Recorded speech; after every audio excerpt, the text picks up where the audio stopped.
अभी छात्रसभा की तरफ से मैं आराधना यादव क्रांतिकारी इस्तेमाल करती हूँ और समाजवादी सलाम पेश करती हूँ। साथियों, मैं आजमगढ़ के उस इलाके से आती हूँ जहाँ आज भी महिलाओं का घर से बाहर निकलना, दिल्ली आना और किसी यूनिवर्सिटी में पढ़ना एक सपने की तरह है। और अपना स्पीच शुरू करने से पहले मैं अपने उन नायकों को, मैं शाहू जी महाराज को, ज्योतिबा फूले, सावित्रीबाई फूले, माता फातिमा, शाहू जी महाराज, बाबा साहेब अम्बेडकर, लोहिया, बीपी मंडल, कर्पूरी ठाकुर, नेताजी मुलायम सिंह, वीरांगना फूले देवी और लालू यादव को क्रांतिकारी सलाम पेश करती हूँ, जिनके संघर्षों की बदौलत आज मैं यहाँ खड़ी हूँ। और स्पेशली मैं बाबा साहब की शुक्रगुजार हूँ, जिन्होंने हिंदू कोड बिल के जरिए पितृसत्ता की गुलामी से हम महिलाओं को आजादी दिलाई। साथियों, हमारे नेता राम मनोहर लोहिया कहा करते थे कि अगर कोई सामर्थ्यशाली देश किसी गुलाम देश का, किसी कमजोर देश का, किसी शोषित मुल्क का शोषण करता है तो मैं हमेशा उस शोषित मुल्क के पक्ष में खड़ा होऊंगा। और उन्हीं से प्रेरणा लेते हुए मैं आज इस मंच से फिलिस्तीन में अपनी जमीन और अपनी अस्मिता के लिए संघर्ष कर रही उस आवाम को, यहाँ की महिलाओं को, वहाँ के बच्चों को इस मंच का समर्थन देती हूँ और फिलिस्तीनियों से कहना चाहती हूँ कि तुम इसी तरह संघर्ष करते रहना, गुलामी कभी कबूल मत करना, क्योंकि हम भारतीयों ने गुलामी को देखा है, गुलामी को जाना है और हम जानते हैं कि आजादी की कीमत क्या होती है और आजादी की कीमत हमसे बेहतर कोई नहीं जान सकता। आज इस देश में, इसी दिल्ली में हमारा किसान, इस देश का किसान संघर्षरत है और जब वो अपनी खून पसीने की कमाई का दाम मांगता है तो ये सरकार उसके रास्ते में कीले बिछाती है, उसे गोलियों से लूलुआन करती है। और एक गरीब किसान की बेटी होने के नाते मैं इस मंच से उन किसानों को अपना समर्थन पेश करती हूँ और उन संघी नफरती हिंदुओं से कहना चाहती हूँ जो सुबह 5 मिनट उठकर गमले में पानी देते हैं, जिन्होंने कभी खेती नहीं की, वो हम खेतीहर समाज को सिखाते हैं कि कौन असली किसान है और कौन नकली किसान है। अरे जिनकी साख पुस्तों ने हल्की मूठ नहीं पकड़ी, वो क्या हमें बताएंगे कि कौन असली किसान है, कौन नकली किसान है। दोस्तों, आज मणिपुर के अंदर हमारी महिलाओं के साथ जो हैवानियत, जो बर्बरता की जा रही है, वो नाकाबिले बर्दाश्त है। इस तरह से गोलियों के दम पर, बंदूक के दम पर उनकी अस्मिता के साथ खिलवाड़ किया जा रहा है और हमारे देश का निकम्मा प्रधानमंत्री, वो निकम्मा गृह मंत्री अपनी आंखों पर पट्टी बांधकर इलेक्टोरल बॉन्ड के जरिए डील करने में बिजी है।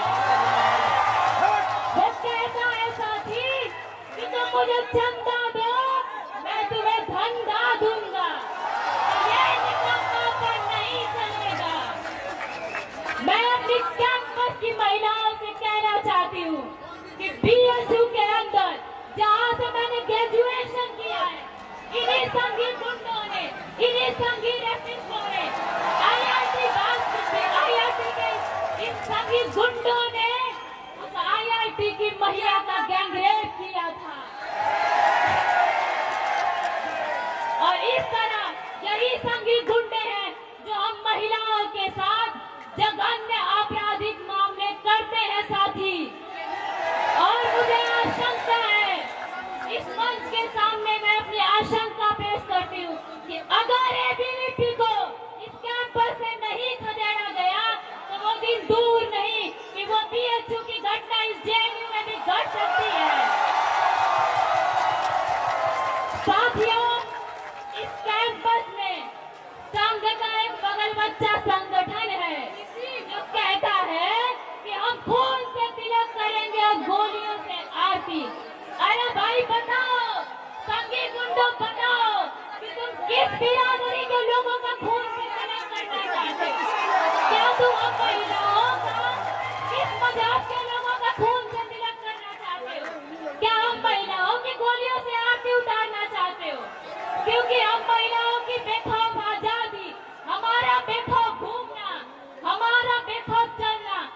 बेखौफ इनके सामने आकर राजनीति करना इनके पेट से पचता नहीं है साथी, क्योंकि ये सामर्थी लोग हैं।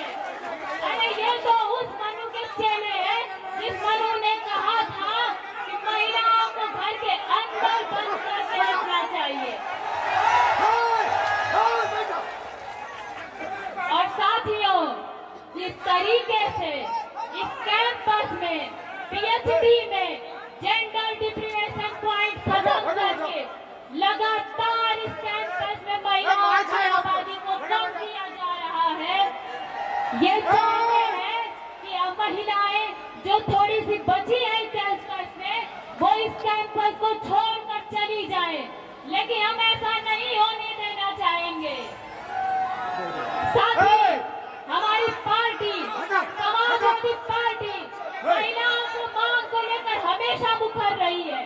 और जब रिजर्वेशन बिल लाया गया, हमारे नेताओं ने सवाल किया कि इसमें स्मृति ईरानी को तो जगह है, लेकिन भगवतिया देवी को जगह क्यों नहीं है, महाराजी देवी को जगह क्यों नहीं है, उस घास छीनने वाली महिला को जगह क्यों नहीं है, उस गोबर फाँकने वाली महिला को जगह क्यों नहीं है। और जब उन महिलाओं को जगह नहीं होगी, ऐसा कोई कानून, ऐसा कोई बिल हम पारित नहीं होने देंगे साथी। और हम जब भी ऐसा कोई कानून आएगा उसका पुरजोर विरोध करेंगे। साथियों, इस कैंपस में हिंसा के साथ साथ 50 सालों से बहुजन प्रतिभाओं का कत्लेआम जारी है। वाइवा के अंदर बैठ करके द्रोणाचार्य प्रोफेसर हम बहुजनों का अंगूठा काट रहे हैं। और साथ ही मैं ये बात कोई हवा में नहीं कह रही हूँ, इसी जेएनयू प्रशासन द्वारा बनाई गई ये अब्दुल नाफे कमेटी की रिपोर्ट चीख कर कहती है, ये चीख कर कहती है रिपोर्ट कि बहुजन लोगों के साथ वाइवा में डिस्क्रिमिनेशन किया जाता है। बताइए साथी, ऐसे में हम पीडीए के लोगों का, पिछड़ा, दलित, आदिवासी, अल्पसंख्यक महिलाओं का पीएचडी कौन कराएगा, कौन दाखिला लेगा हमारा साथी। साथियों, पार्लियामेंट और डीओपीटी का डाटा कहता है कि 2019 से पहले विश्वविद्यालयों में ओबीसी प्रोफेसरों की संख्या 0 थी, 0। और पिछले 70 सालों में देश के विश्वविद्यालय में कैसी थोथी प्रगतिशीलता और कैसा थोथा राष्ट्रवाद का खेल चल रहा था कि जो 90% आबादी है, जो 90% आबादी है उसको 10% भागीदारी मिली है। कैसी प्रगतिशीलता थी साथी। अब बताइए साथी कि ओबीसी, दलित, आदिवासियों को पीएचडी कौन करवाएगा। हमारे लोग AC, EC, HOD, dean, VC कैसे बनेंगे साथी, इसका जवाब दीजिए और अब तय करिए कि गलती किसकी है, गुनहगार किसका है। हम बहुजनों का आखिर वो गुनहगार कौन है जिसने हमें 70 सालों से रोका किसी विश्वविद्यालय की दहलीज पार करने में। आप बताइए और आज तय कीजिए साथी। और साथियों, 1970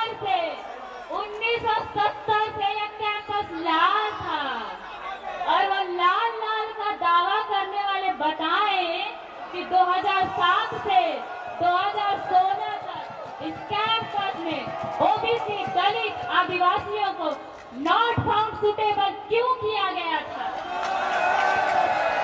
साथ ही ये कहते थे कि बहुजन अवेलेबल ही नहीं है। अरे जब हम अवेलेबल हुए तो ये कहते थे कि बहुजन एलिजिबल ही नहीं है। जब पढ़ लिख कर हम एलिजिबल हुए तो ये कहते हैं कि बहुजन सुटेबल ही नहीं है। ये कैसा घिनौना मजाक कर रहे थे आप हमारे साथ, कैसी थोड़ी प्रगतिशीलता थी आपकी। अरे आप हर बार कपड़ा बदल के आते हैं, लेकिन अंदर से आप वही सामंती हैं जो बहुजनों का अंगूठा काटते हैं। आप वही द्रोणाचार्य हैं साथी, जो हमें एनएफएस कर देते हैं। और साथ ही मैं जिस स्कूल से हूँ जिस सेंटर से हूँ, सेंटर ऑफ इंडियन लैंग्वेजेस में अभी हाल ही में एक ओबीसी प्रोफेसर की सीट एनएफएस की गई है। और बड़े शर्म की बात है, बड़े शर्म की बात है साथी कि इंटरव्यू देने में जेएनयू का पीएचडी होल्डर शामिल था। बताइए कि जेएनयू का पीएचडी किया हुआ व्यक्ति जेएनयू में ही प्रोफेसर बनने के लिए सुटेबल नहीं है, तो वो एलिजिबिलिटी का क्राइटेरिया क्या है?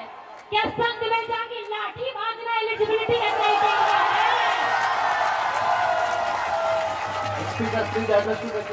साथियों, सबसे ज्यादा दयनीय स्थिति इस कैंपस में माइनॉरिटीज की है। सबने माइनॉरिटीज को वोट बैंक की तरह प्रयोग किया है, लेकिन किसी ने उनकी भागीदारी सुनिश्चित नहीं की है। हमारी पार्टी ने उत्तर प्रदेश में सबसे ज्यादा अधिकार माइनॉरिटीज को दिया है, उनकी भागीदारी सुनिश्चित की है। और अपनी पार्टी के नक्शे कदम पर चलते हुए हम इस कैंपस में माइनॉरिटीज के लिए इस मंच से माइनॉरिटी रिजर्वेशन और माइनॉरिटी डिप्रोशन पॉइंट की मांग करते हैं।